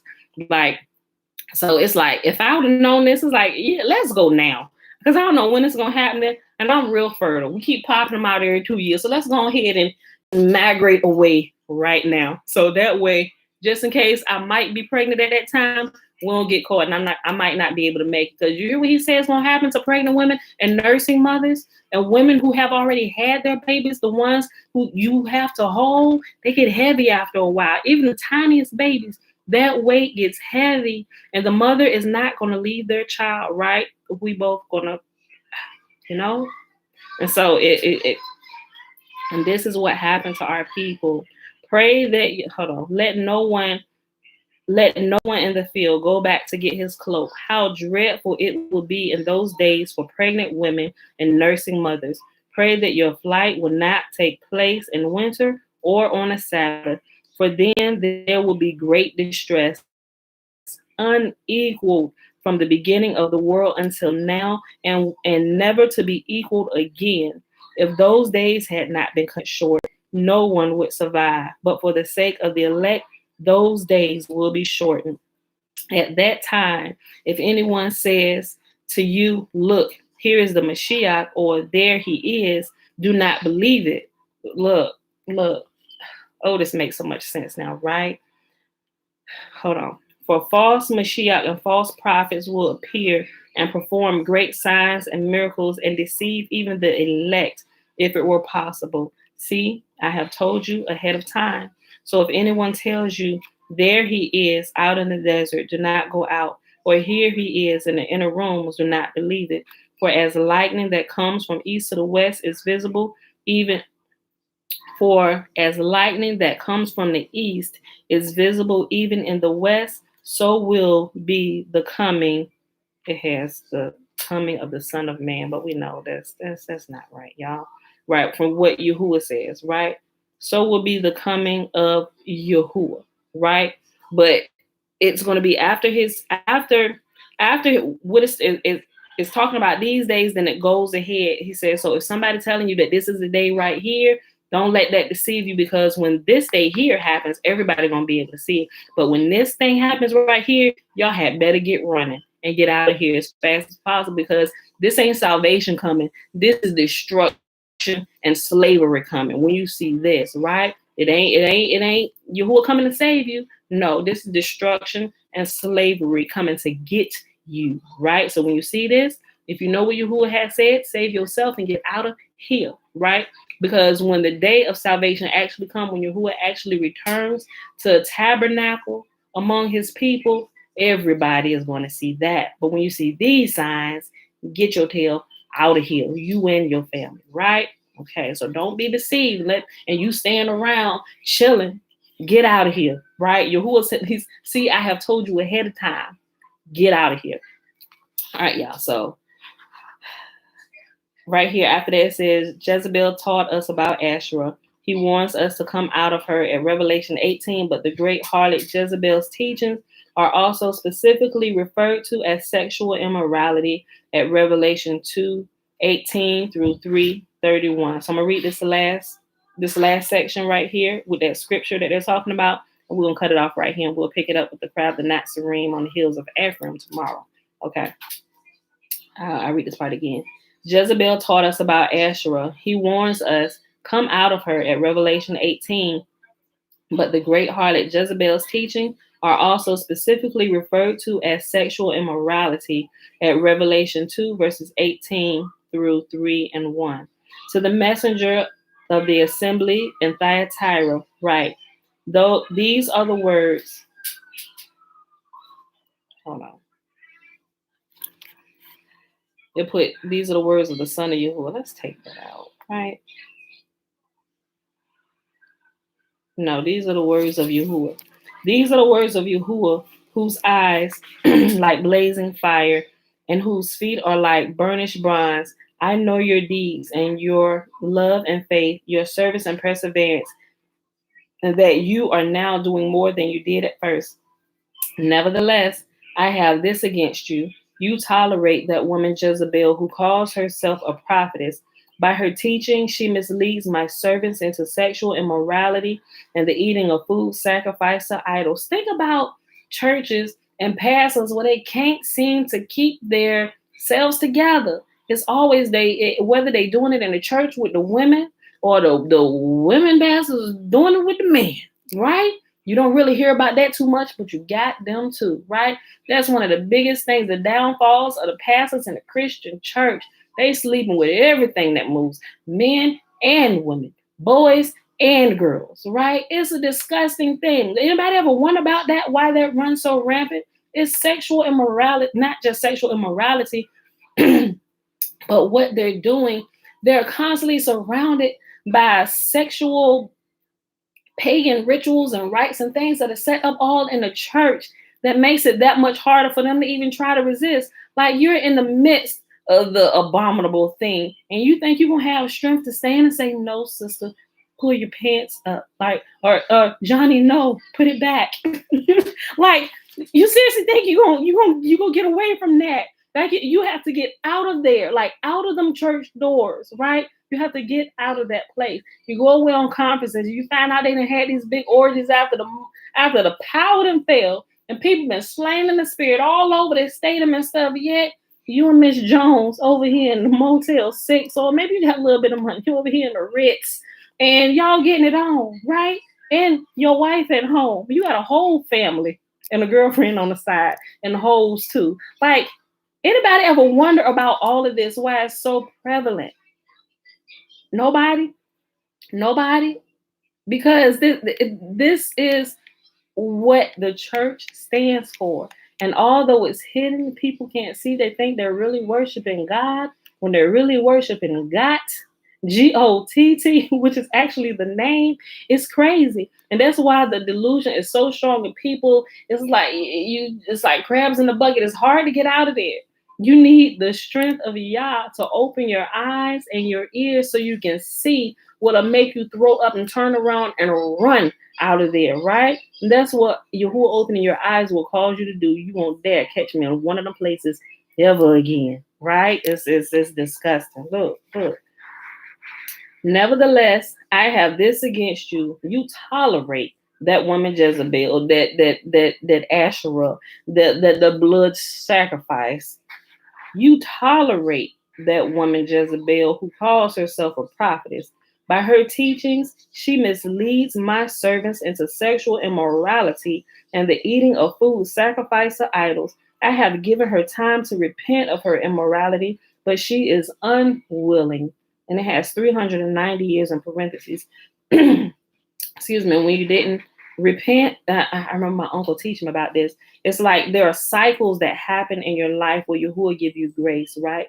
Say he'll give you grace to do foolishness for 7 years, right? And the time of your deliverance comes like right here at that end of that 7-year mark, right? So all these 7 years while you was doing this foolishness, you should have enough. And during the 7 years, you have your ebbs and flows of the sin and the feeling good. And now, oh my gosh, why I can't give this up? And this is disgusting. Father, help me. Right. And by the time you get to the end of this cycle, you should be at the breaking point where you realize that it's going to take more than you. Right. So right there at that point, at that breaking point, if you repent, your cycle stops. And it's like you're delivered and you can move to the next phase of life. But if you don't repent, you have to go through another whole cycle, it seems, before you get to that deliverance point again, right? So you have to endure another whole cycle of 7 years of ebbs and flows of sin, and you can't seem to get it right, and your life is going in circles, and it's crazy. Like when my uncle explained that to me, I began to look at different things. Like even you'll see that in your marriage, like things going. Me and my husband the same things. Like why we can't get this thing right? Like you know what? Maybe we should just part ways because this ain't seem to be working, right? But I started thinking about you got these ebbs and flows. You're gonna try and do it your way, but there's a way that it should be done where Yahuwah can bless the union. And when we get right there, when we get to the end of that cycle, not that we keep trying, okay, we got about another year in this cycle, let's go ahead and hey, but no, I'm not saying to do that. But you should be crying out before that cycle gets there. And prayerfully, hopefully, y'all willing, he'll break the cycle early and y'all can be delivered a little bit early. But sometimes it happens, sometimes not. And it's like you got to go through that, and it's tiring sometimes. And sometimes people don't make it through that next cycle if they have to endure it again. Like it literally breaks, and it's like, let's separate. We can't do this anymore. We can't. We will not endure to the end of this cycle, right? And as you see the same principle happen over and over, even how Yahuwah chastises his people, he said, I've given you multiple years. He said to repent. He said, but it's come to a point where we just can't do this anymore. I have to stop it right here. Judgment has to happen now, right? So we see this everywhere. Look. Nevertheless, I have this against you. You tolerate that woman Jezebel. Like you continue, you want to keep going on this cycle. You don't want to let it go. You tolerate that woman Jezebel who calls herself a prophetess. By her teaching, she misleads my servants into sexual immorality and the eating of food sacrificed to idols. I have given her a time to repent of her immorality, but she is unwilling. 390 years, question mark. So I will cast her on a bed of suffering, and I will make those who commit adultery with her suffer intensely unless they repent of her ways. I will strike her children dead. Then all of the assemblies will know that I am he who searches the hearts and minds, and I will repay each of you according to your deeds, such as bringing an accursed thing into your house. Now I say to the rest of you in Thyatira, to those who do not hold to her teaching and who have not learned Satan's so-called deep secrets, I will not impose any other burden on you. Satan's deep secrets, like womb wreaths, phallus trees, and the ornaments of the Asherah, are all Jezebel's teachings. Only hold on to what you have until I come. To him who overcomes and does my will to the end, I will give authority over the nations. He will rule them with an iron scepter. He will dash them to pieces like pottery, just as I have received authority from my Father. Okay, I see this. Okay. I will also give him the morning star. He who has an ear to hear, let him hear what the Spirit says to the assemblies. The olive tree is blossoming now, and the remnant is awakening. Okay, so right here, it says, to he who overcomes, to him who overcomes and does my will to the end, it's not him who will give authority. Yahuwah will give authority to him to rule over the nations, and he will. This is like a little 11 added in there, right? So it's Yahuwah who will give authority to him over the nations. He will rule them with an iron scepter. He will dash them to pieces like pottery, right? And he said, just as I have received this type of authority from my Father, you also shall receive this authority from my Father, right? But let's move him. This is what Yahuwah says. If you go back to Daniel chapter Daniel, I want to say it's Daniel chapter 9, where it talks about how Yahuwah talks about his son, right? He said, and I saw one who looks like the Son of Man. Daniel saw a vision, right? And he saw the Son of Man begin to take dominion over all the thrones and the rulerships and the provinces of the earth, right? And it says, and I saw the great one, Yahuwah, who came down in judgment set. It's talking about those who would rule the world, like people call it like the millennial rule or the millennial reign and stuff, where we rule with him. Yahuwah is talking about his people who has returned to his law, statutes, and his commands, right? And if you go and you read the interpretation of that dream, of that vision. It doesn't say one, JC or Yahusha, your Hawashai. It doesn't say he come and sit and rule. It says they, my people who are scattered all across the world. I will hand those rulings, those seats of authority over to them, and they will rule with an iron scepter. What is the iron scepter? Yahuwah's Torah. What is Torah? Torah is truth. Oh, Yah, what is truth? Your truth are your instructions to us, right? They're going to rule. We are going to rule all the world, all the nations with truth and righteousness, and we will be good rulers because we will rule with him, right? So church teaches y'all about that wrong. JC gonna come be the king of the whole world. That's not what Yahuwah said. Yahuwah said his people, his son, which is plural. If we understand who his son is, we'll understand who the rulers are going to be. It's going to be his people ruling every space of the world, right? There will still be other rulers that are not so hot about Yahuwah doing this, and you can see this happening now as Yahuwah's people will come into the truth. They're rising up through the ranks of different places, and they're beginning to rise. If you pay attention to what's happening now, look at who's rising. Look at those who are now beginning to run for different governmental offices. Like this beast is going to be completely overthrown. And it says that he will allow some of them to live, like the wicked rulers. Some of them will still live for a little bit longer, and they're ruling their places, but they will be subject to the rulership Yahuwah has put in place, right? So y'all gotta be watching all this stuff, and I can see it happening all over the place. I'm watching now some young people now, people who look like us. I mean, just because they're black don't mean they're Israel, but Israel is a black people, the entire nation, the descendants of Jacob, right? They are people of color, but just because you see them, they black, doesn't necessarily mean that they Israel either, right? Because I got black neighbors, but they're not, just because they black and I'm black, but I know I'm Israel, that don't mean that they are, right? Y'all get what I'm saying? All right, so this is what this is talking about, not JC coming to rule. It's Yahuwah's people, right, who have taken his authority, whom that he has given to them, and they're ruling with his word, with the iron scepter, with an iron fist, and we ain't gonna stand for this garbage. All this crap we cleaning out, even the churches.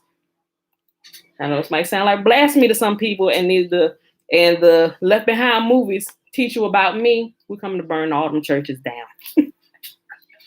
I just love to say that, right? It'll snap you like, what? Oh, this is happening for real. We're living in them days in Matthew chapter 24. They here, they turned away from the salvation. No, y'all gonna learn today. All right, y'all. So we're gonna pause right here. This is it. We went a little bit longer. We always go a little bit longer on the weekends because it's the weekend. But if you got to work still, cut this off and go to work. Render unto Caesar what is due unto Caesar. Right? Okay. So what girl, baby, did with my stuff? Oh, I'm sorry. She sat over here. Okay, y'all. So that is our reading for today. We read the last chapter of Second Chronicles chapter 36, and we started in Ezra. We read Ezra 1 and 2, and Fossilized Customs. We started on page 84, and we paused on page 91. Guys, it is Sunday. Hold on, let me make sure I put this in. I'm going to do two things. I got to look up this one thing that I didn't quite mention, but I just got to verify something before I say that to y'all. And I'm going to put the link to this little bunny series. It's cute. It's y'all see what I'm talking about when you watch it, right? It's made for children, but they just simplified the story. It's like, wow, So if you're familiar with the scriptures, this will be really good. It's a way to animate the scriptures, and they did a alright job. They did alright with it, So I'll put that in there for y'all. So it is Sunday, May the 23rd, 2021. Day 161 of year 3 of reading through the books of the law and the prophets, and of the 3-year consecutive day count, guys. We've been here reading through the scriptures faithfully 830 days, right? But that's without the Sabbath days and the feast day Sabbath days added into the counts, because we rest on those days. Yahuwah say you got 6 days to work, 1 to rest. Take that day off and rest, right? So that's what we do. But if you add those days in, we're knocking on about 1,000-something days of doing this, right? Because we started this in 2018. Well, I started doing the live readings 2018. So it was it was like, I want to say it was November 22nd, 2018 when we started. Yeah, I think that was the date, November 22nd, 2018. Yeah. All right, y'all.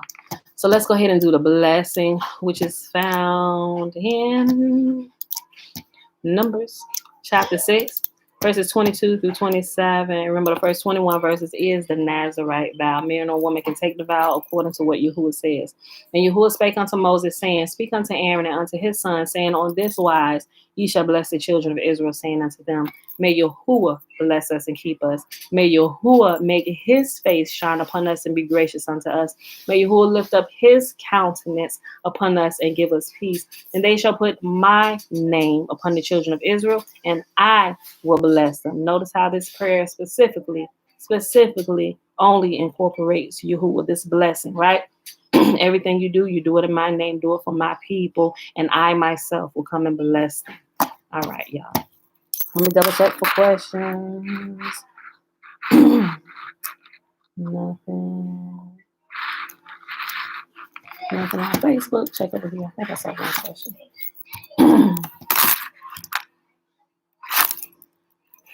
George Evans. George said, Shalom, shalom, shalom. I'm here for another great lesson. I'm just tuning in. A quick question. Was Yahusha a high priest in the Melchizedek order?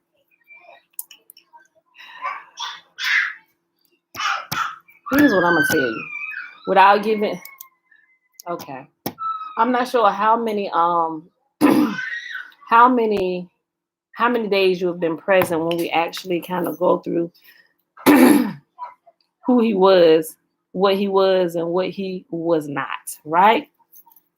So if you let me put it like this, then I'm gonna tell you. If you want the quick and fast answer, I know what the church tell you and what people teach you. Even our people who are coming out of her, but still kind of clinging on to Jezebel, the Asherah. Excuse me. Let me take a sip of water. Those who, I thought the top was on it. Those who are still kind of clinging on to that, they will tell you yes. I'm gonna straight out tell you no. That is not what Yahuwah said. I could give you some other stuff, but I'm not sure exactly how much you know or are aware of about this really. And who Yahushua or Yahusha, they call him JC in the church, who he really was or who he was not, but no, not according to the Melchizedek order, not like what Shem was, because Shem, they call it a Melchizedek order. All of this, let me make sure I say this right. Okay, so when you go back, see, this is how they chop and screw stuff, and they kind of get people off. They go back further in the future, and they pull things and try and bring it and supersede Yahuwah's last command, right? So the Melchizedek order, they pull out and they try to supersede Yahuwah's most recent order, right? So the Melchizedek order, or Melchizedek, is actually a title of a high priest. And that actual Melchizedek, what they're trying to compare him to is Shem. Shem was a high priest. Shem had the title of Melchizedek. If you go and you read in was it Jasher? The book of Jasher, you get a little more details on that, and it talks about Shem being Melchizedek and everything, right? So although we come from the line of Shem, specifically more down through Jacob, right? And so Yahuwah established his priesthood that would last forever and always through that priesthood, right? Now, though they come from Melchizedek, but Yahuwah kind of changed it. I mean, not necessarily changed it, but the order of things. I think you probably should just put Melchizedek, that term, just kind of put it away as well, because it still kind of throw people off if they don't understand, right? It's like, oh, well, according to the Melchizedek order and stuff, and the Jewish people kind of take that and use that a little bit, and they take the truth and they twist it with other truths and add some lies in there to kind of make it seem like it's okay, but it's not. It's really not, right? So now, if we want to look at, first of all, who Yahuwah assigns as a high priest, you have to begin to look at those things in order. And I think if you actually go back and read what Yahuwah says in the requirements of a priest, all of those things, you would see that he is not, right? He could not actually be a priest, right? So let's keep in what the New Testament tells you, right? He would, according to the New Testament, it tells, but we know it's been shenaniganized, right? 11 added to the loaf, a whole lot. They tell you that Yahusha or JC comes from the line of King David, right? Which would make him a king. But you have to remember that the priest was a separate lineage. It's the same family, but it came from a separate lineage to where they are the priests. But the priests work in conjunction with the kings, because if the kings get out of line, Yahuwah sends the priests and the prophets to them. You see what I'm saying? It's like you can't, like Trina said, you can't be Loretta and Loretta's daughter at the same time. It's that same Jedi mind trick that they're playing with this, with the Melchizedek order. Mom, and like I said, that's why you have to absolutely, Mommy, yes, baby girl. I get Jace shoot out of the truck. No, we'll get it out in a minute. I don't want you to go out there by yourself. It's that same. I hope that makes sense. It's the same type of thing. That's why I say you absolutely have to read what Yahuwah says. You have to. Not saying that you're not, but just for the sake of the conversation, explain for somebody that may not know. You have to get familiar with the order of things and who was assigned for what, right? So you would know that if he was from the lineage of David, I mean, which is he. And the church teach you this, but with 11 things added, that's not true. If you go back and look at things, right? It's not true. He can't be both. He can't be both, right? Because if you're operating as a high priest, there are certain duties that you have to adhere to, right? And you're separated more so from the office of a king, because the priests are hidden, but the king is the face of everything, if that makes sense, right? And the priests were the ones who gave the copy of the Torah to the king so that they could take it and follow it. And the priests were the ones who were supposed to hold the kings in check, right? Because they were supposed to keep the copy of the law with them at all times. And if the priest see you getting out of line, oh king, listen, you know what the law says about this. You sure you want to take this route? You might want to consider this, because this is going to get us off. It's going to lead the nation astray, and Yahuwah takes issue with that. So go pull the copy of the law that you wrote with your own hand, King. Let's look at this real quick before you make that decision. I'm not trying to tell you what to do, King, Sire, but this is what Yahuwah says about this, right? So the priests and the prophets, there were prophets who were priests as well, right? The prophets come from the lineage of the priests, because they too also know the law. You absolutely have to. And so when they didn't listen to the priest, was like the soft, like the warning, right? But the prophets, the one who Yahuwah, who knows the law just like the priest, who had like the smackdown hammer, like we bring in the actual boom, boom, boom, because you didn't listen to what they told you. They came there as like, hey, look, you might not want to. So that was what the priest was kind of, hey, king, you might not want to do this because the law said this. I'm trying to let you know, because if we see the prophets coming, we know that's it. So reconsider this, right? And the king is like, yeah, no. And so when they kind of push the priest off, then the prophets have to come, right?